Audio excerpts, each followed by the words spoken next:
Viva Voz, com Vera Magalhães.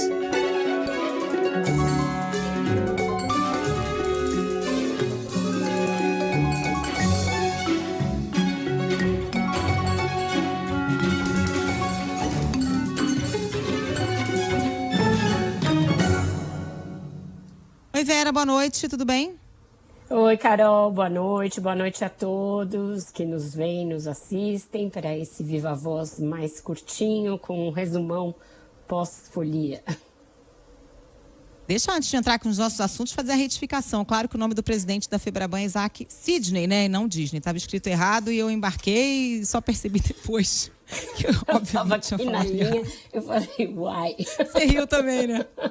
Sabe quando você fala um negócio, você fala assim, eu acho que isso tá errado, mas aí você vai no embalo, bom, enfim. Catei o cavaco, né? O pai dele era um fã, huge fan. Sei lá, né? Fiquei gente, ao vivo é fogo. Você tem 3 segundos para pensar, aí depois você vai catando o cavaco na outra nota e fica pensando no que falou errado, mas está feita a correção, gente. Claro que não era disso. Quem sabe faz ao vivo.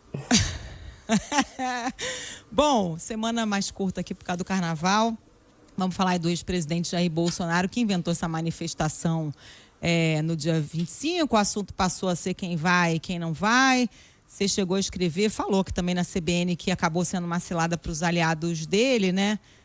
Bolsonaro conseguiu virar o jogo, a imprensa acabou embarcando aí nessa armadilha bem pensada do Bolsonaro? Olha, Carol, é incrível, né? Porque essas táticas da extrema-direita e nos países que têm extrema-esquerda também são semelhantes, acabam enredando todo mundo e a imprensa ainda não sabe direito como escapar dessas armadilhas, porque a gente acaba sendo de alguma maneira pautado quando surge um factoide como esse. É lógico que ele bolou essa manifestação do dia 25 na Avenida Paulista como uma forma de escapar ali do noticiário que estava todo ele focado nas investigações, com detalhes daquela reunião em que ele fala abertamente sobre fazer alguma coisa antes das eleições, com vários ministros também tendo falado, com a prisão de ex-assessores muito próximos. A coisa estava chegando num entorno muito próximo do ex-presidente na semana anterior ao carnaval, né? Até a sexta-feira antes do carnaval teve notícias muito preocupantes para ele e ficou evidente que os próximos desdobramentos poderiam trazê-lo ainda mais para o epicentro dessas investigações. O que ele fez? Aproveitou o carnaval para tentar rearranjar o baralho, né? Dar uma reembaralhada nas cartas, e aí inventou essa manifestação e pegou o seu caderninho e disse que ia anotar quais aliados iriam ou não. E automaticamente a imprensa que estava ali desmobilizada na cobertura, um pouco pelo feriado, etc., entrou na pauta dele, comprou a pauta dele. Todos nós passamos a repercutir quem iria e quem não iria, ligar para as pessoas, o senhor vai, o senhor não vai. Quando você se pega ali fazendo isso no primeiro, segundo, terceiro dia, você fala, opa, tem alguma coisa aqui errada. E eu acho que isso é uma reflexão que todos nós temos de fazer. Nós, analistas de política, nós... Acho que a gente perdeu o contato. Vamos tentar refazer o contato com a Vera Magalhães para ela continuar aqui o comentário, falando aí. Voltei. Opa, voltou. Fala. Nós que estamos aqui... Nós, analistas de política, e aí caiu. A gente que está todo dia noticiando isso, quem vai, quem não vai, né? Fazendo quase um checklist dessa coisa. E é isso, a coisa vai acontecer, provavelmente vai ser grande, pode ser que ocupe 2, que ocupe 3 quarteirões da Avenida Paulista, pode ser que sejam ditas coisas que vão ter reflexo nas investigações, que vão ter reflexo político. Esses apoiadores podem ser instados a discursar durante a manifestação, e aí o que eles disserem vai ter também a sua própria repercussão política. A gente vai seguir nessa pauta por um tempo. Mas é importante que a gente não perca de vista o fio da meada.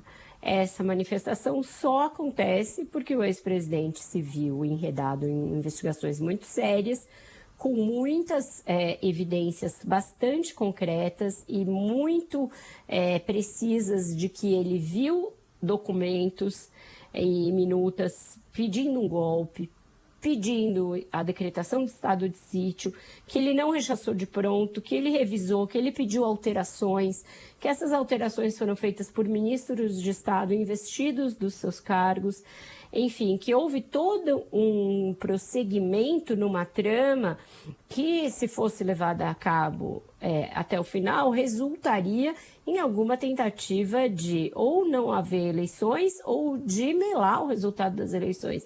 E isso é de uma gravidade extrema. Então, o resto é uma tentativa de reação, de buscar constranger o Supremo Tribunal Federal, mostrando um apoio nas ruas que ele de fato tem. Ninguém nunca negou que ele tem. A gente mesmo já analisou isso aqui com o Pablo Hortelado. Ele segue detendo ali o apoio de quase 30% do eleitorado brasileiro, o que é muita coisa, dado o avanço das investigações em múltiplas frentes, mas isso não deve ser confundido com uma licença para que as investigações parem, para que elas não prossigam, porque elas são de vital importância, elas estão debruçadas sobre fatos muito graves, inéditos desde a redemocratização, desde que a gente viveu a redemocratização. Ninguém avançou tanto em tentar questionar as instituições como o Bolsonaro avançou, e isso é uma tônica no mundo, e o Brasil está sendo muito, inclusive, vanguardista ali, e mais ali zelando mais pelas instituições do que para os próprios Estados Unidos. Então, esse é o assunto que a gente tem que perseguir como imprensa, os novos desdobramentos disso, as consequências políticas. O resto é acessório. É isso. Vera, vamos falar de Ricardo Lewandowski, menos de 15 dias depois de assumir o Ministério da Justiça, ele já pegou essa bomba aí da fuga dos presos do Presídio Federal lá em Mossoró. E, enfim, é uma crise para a qual ele não estava preparado, né? Não estava esperando uma crise desse porte logo no começo da gestão dele no Ministério da Justiça. Será que bateu um arrependimento? Nossa, muita gente com quem eu conversei hoje estava se perguntando isso, Carol, e me perguntando também por que eu escrevi a esse respeito depois de falar no Viva Voz de ontem, na coluna de hoje. As pessoas me procuraram a pretexto da coluna para dizer que sentiram a mesma coisa, que ficaram com a mesma impressão. E você veja, a gente está indo para o fim de semana sem que essa fuga tenha sido solucionada.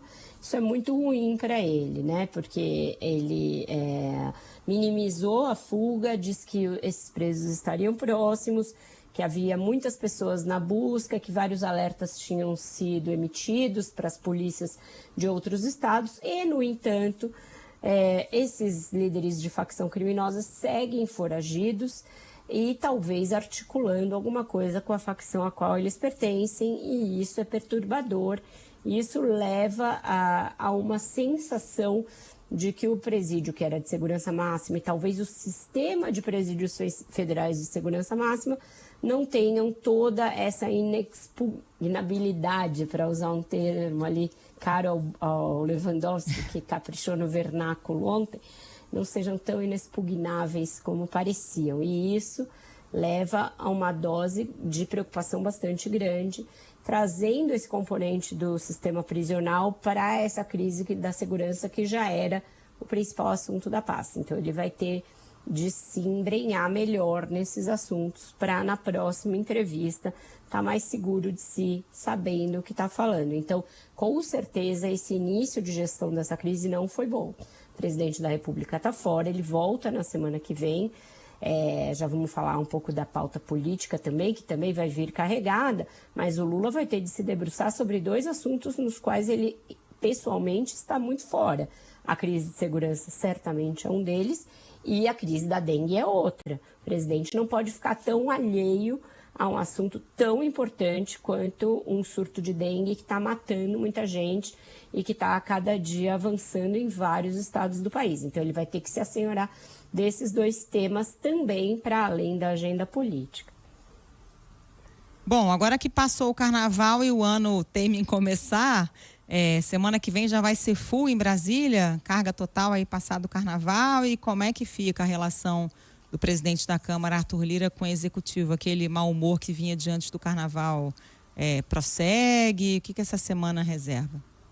Carol, eu apurei que na reunião que o Lira teve com o Lula antes de se jogar lá no Carnaval da Bahia, ele deu a entender para o presidente que por ele não prosseguiria, que ele não queria mais briga e que ele não iria esticar mais a corda. Mas ele saiu da reunião falando algo mais ou menos nessa linha, porém dando a entender que a birra com o Alexandre Padilha, o ministro das Relações Institucionais, prossegue, que ele iria falar com o ministro da Casa Civil, Rui Costa. Só que não dá para ser assim, não vai dar para ser assim por muito tempo. Então, esta semana deverá ser marcada pela entrada mais pessoal do Lula na agenda política. Eu apurei que ele deverá fazer 2 reuniões, uma com os líderes da Câmara e uma com os líderes do Senado. Vai estar com eles separadamente e vai levar os ministros palacianos, inclusive o Padilha, para a reunião.